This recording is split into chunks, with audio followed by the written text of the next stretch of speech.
In the lesson video on electric fields, we looked at how potential difference creates an electric field, but we never really defined exactly what potential itself was. Potential difference we should be okay with, the idea of delta V equals W over Q. But potential itself, well, that is defined as potential at a point is the work done per unit positive charge in bringing a small test charge from infinity to the point. That's what this lesson is all about. So here's a picture of me standing on the floor. I'm going to go up this handy ladder and I'm going to gain gravitational potential energy. I've got the potential to fall down. So as I come back down to the ground again, what's my gravitational potential energy now? What do you think?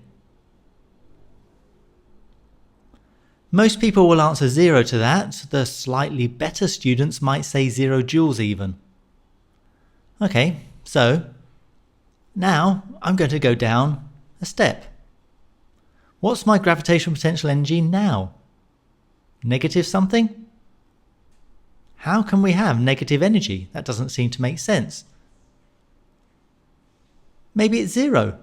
Maybe before that was more positive. But then what if we go down another step? Does that get me to 0? It's a tough problem, isn't it? We've got a problem that we don't know where 0 is. We need a 0. We need a reference point. So where should it be? Where should we put our 0? Where should we put the reference point for gravitational potential energy? Come up with a couple of ideas.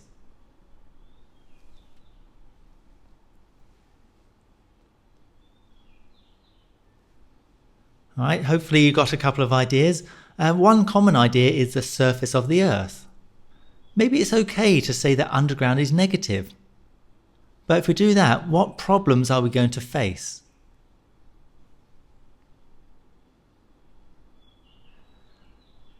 One obvious problem is that the surface height varies. A more serious problem is, what if we then go to another planet? If humans all move to Mars, we'd probably need to rewrite everything. So, where can we set 0 so that it is the same on any planet or any star?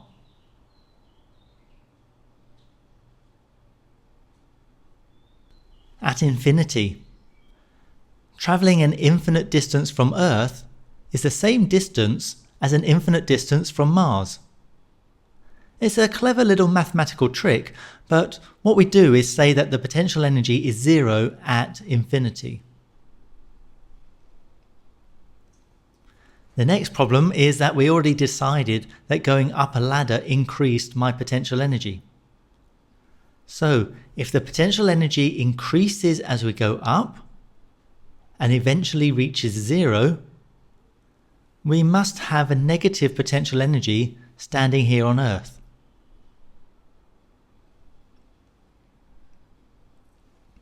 Electric potential has the same issue. So again, we are going to set our 0 at infinity and work from there. I've got a positive point charge big Q and another small q at infinity. To get them closer, I'm going to have to push this one in. I'm going to have to do work. The equation for work done is simple. W equals force times displacement in the direction of the force. But this time the force is changing. F equals kqq over r squared. The distance is important. We're going to need to integrate from infinity to r. So let me work my way through that.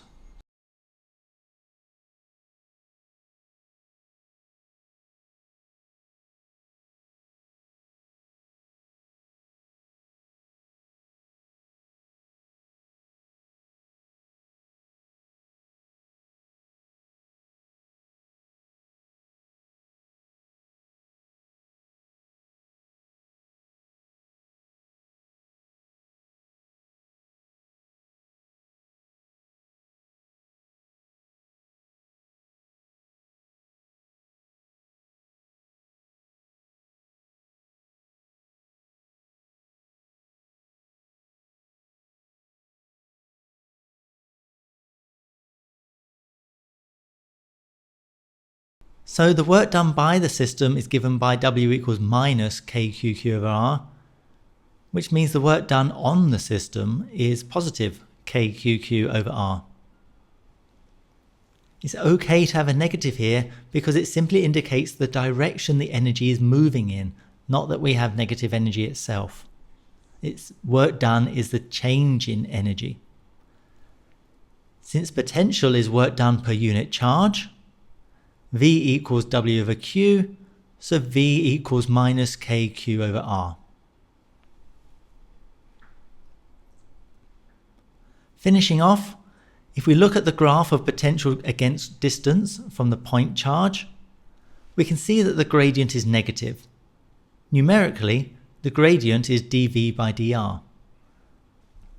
Differentiating V with respect to R gives dV by dr equals KQ over R squared, which is the electric field strength. So, the negative of the potential gradient is equal to the electric field strength, whether it is a uniform electric field or a non-uniform one. So now we have a working definition for potential at a point as being the work done per unit positive test charge in bringing a small test charge from infinity to a point, as well as a formula to help us do some calculations. Now, do you really need all of that definition when you write it down in a test? Well, it just simply depends on how many marks you want.